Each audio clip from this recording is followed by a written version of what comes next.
के 7 बेटे और एक बेटी थी। कार्तिक मास के कृष्ण पक्ष की चतुर्थी तिथि को साहूकारनी ने अपनी बहुओं और बेटी के साथ करवा चौथ का व्रत रखा। जब साहूकार के बेटे भोजन करने बैठे तो अपनी बहन से खाना खाने को कहने लगे, तो वह बोली, भाई अभी चांद नहीं निकला, मैं चांद को अर्घ देकर ही अपना व्रत खोलूंगी। साहूकार के बेटे अपनी बहन से बहुत प्रेम करते थे। वो उसे भूख से व्याकुल नहीं देख पाए। उन्होंने नगर के पास की एक पहाड़ी पर दीपक जलाकर चलने की ओट में रख दिया और बहन से बोले, देखो बहन, चांद निकल आया, अब तुम अपना व्रत खोल सकती हो। साहूकार की बेटी दौड़ी दौड़ी भाभीियों के पास गई और कहने लगी, भाभी देखो चांद निकल आया, चलो व्रत खोलते हैं। ये सुनकर भाभियां बोली, बाई साहब ये तो आपका चांद निकला है, हमारा चांद निकलने में अभी समय है।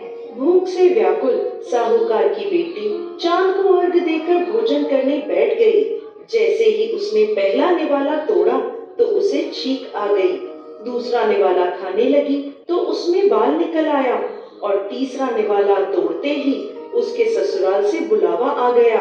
पति बीमार है, जैसी भी हालत में है तुरंत ससुराल पहुँचे।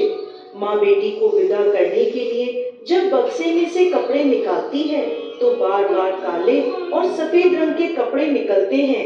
वो घबराकर अपनी बेटी से बोली, बेटा रास्ते में जो कोई भी छोटा बड़ा मिले सबके पैर छूती जाना, और जो कोई भी तुझे बूढ़ सुहागन होने का आशीर्वाद दे वही अपने पल्ले में गांठ बांध लेना। बेटी बोली, ठीक है माँ, और वह अपने ससुराल की ओर चल दी। रास्ते में जो भी उसे मिला वो सबके पांव छूती गई। सबने सुखी रहो, खुश रहो, पीहर का सुख देखो, ऐसा आशीर्वाद दिया।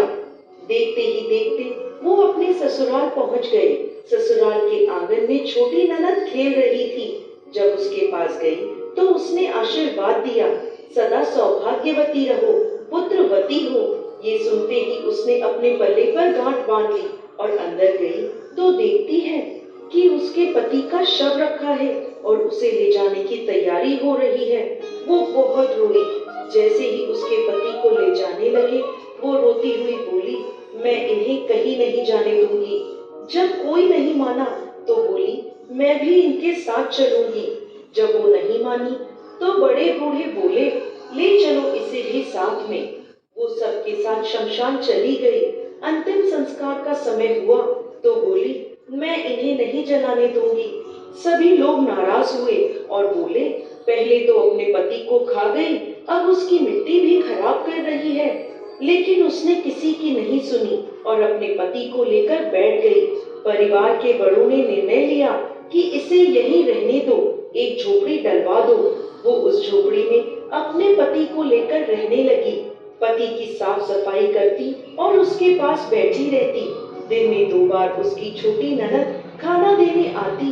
वो हर चौथ का व्रत करती, चांद को अर्घ देती और जब चौथ माता आती तो कहती, करबोले करबोले, भाइयों की प्यारी करबोले, घड़ी बुखारी करबोले।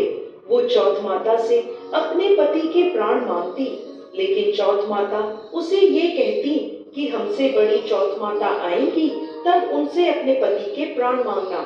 एक एक करके सभी चौथ आई और सभी यह कहकर चली गई।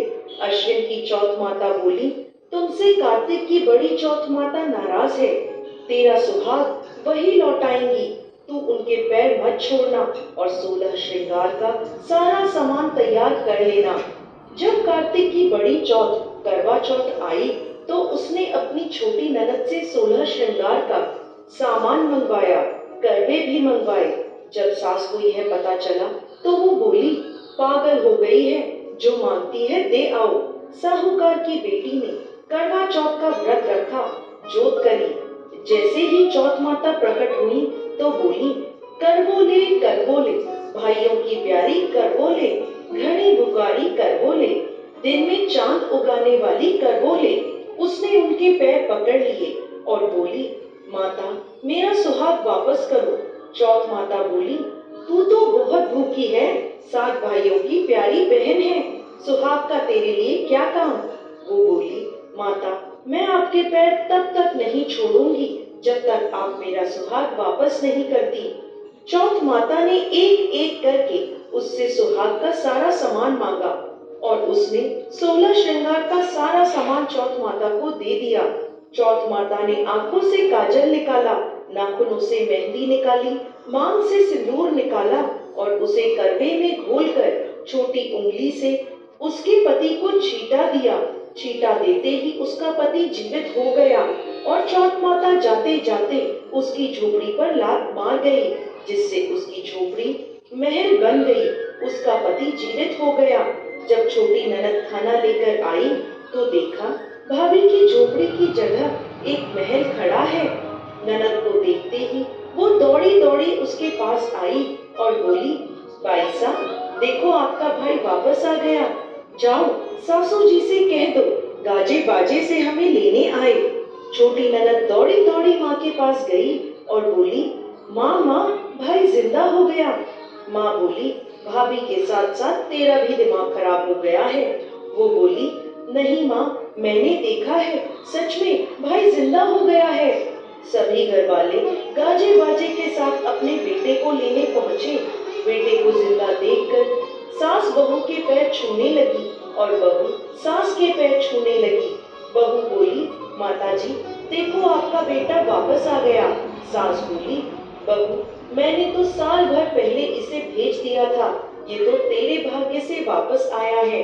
हे चौथ माता, जैसी पहले लड़की के साथ करी वैसे किसी के साथ मत करना, और जैसे बाद में उसे अमर सुहाग दिया वैसे ही इस कथा को कहते, सुनते और हुंकार भरते सब पर कृपा करना। जय चौथ माता।